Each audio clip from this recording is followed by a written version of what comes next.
ନା କେହି ଦେଖିନାହାନ୍ତି। ତମେ ଭାତ ଖାଅ ଖାଅ, ତମେ ଭାତ ଖାଅ, କେହି ଖାଇନଥିବେ ଏଭଳିଆ ଏଭଳିଆ ପିଆଜ ଏଭଳିଆ ଲଙ୍କା ମାରି କେହି ଖାଇନଥିବେ। ଖାଅ ଖାଅ ତମେ ଖାଅ, ଖାଇଦିଅ ଖାଇଦିଅ, କ'ଣ କରିବା ଆଉ ସେଇ ପିଆଜ ଲଙ୍କା ମାରି ଖାଇଦିଅ ଖାଇଦିଅ। ମାଛ ଲାଗିଗଲା, ମଝିରେ ରଖିଦିଅ ମାଛ। କୋବିଟାକୁ ଯୋଉ କଞ୍ଚାଟା ପକେଇଦେଲେ ଭଲ ହେଲାନି। ଭଲ ନହେଲେ ତମ ଘର ଗଲା। ନିଅ ଜୟ ଜୟ ଜୟ ଜୟ କୋବି ବାଲେ। କୋବି ବାଲା ନା ତମର ଦେଖୁନ ଭିଡ଼ିଓଟା ମୋ ଆଡ଼େ କାହିଁ ଦେଖୁଛ? ଭିଡ଼ିଓଟା ଯୋଉଠି କର୍ତ୍ତା ଯିଏ ରହିବ ତା ପାଖରେ ଭିଡ଼ିଓ ରହିବ, ବୁଝିପାରୁଛ ନା? ଯୋଉ କାମ ହବ ସେ କାମରେ ଭିଡ଼ିଓ ଲାଗିବ। ତମେ ଦେଖେଇବ ମତେ, କ୍ୟାମେରାମ୍ୟାନ୍ କୋର୍ସ କରୁନ ଯାଇକି ତମେ।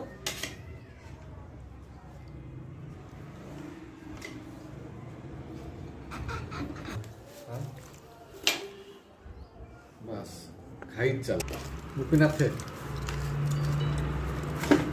ଗୋପୀନାଥେ ଆମର ପିଆଜ ସଫିସିଏଣ୍ଟ।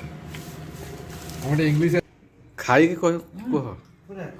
ହଁ ମାଛ କେମିତି ହେଇଛି? ମାଛ ଧରିକି କୁହ, ମାଛ ଧରିକି ଦେଖିକି କୁହ, ଧରିକି କୁହ, ଧରିକି ଦେଖିକି କୁହ, ଖାଇକି କୁହ ମାଛ। ହଁ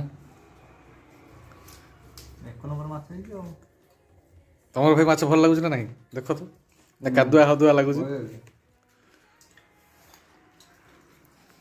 ନମ୍ବର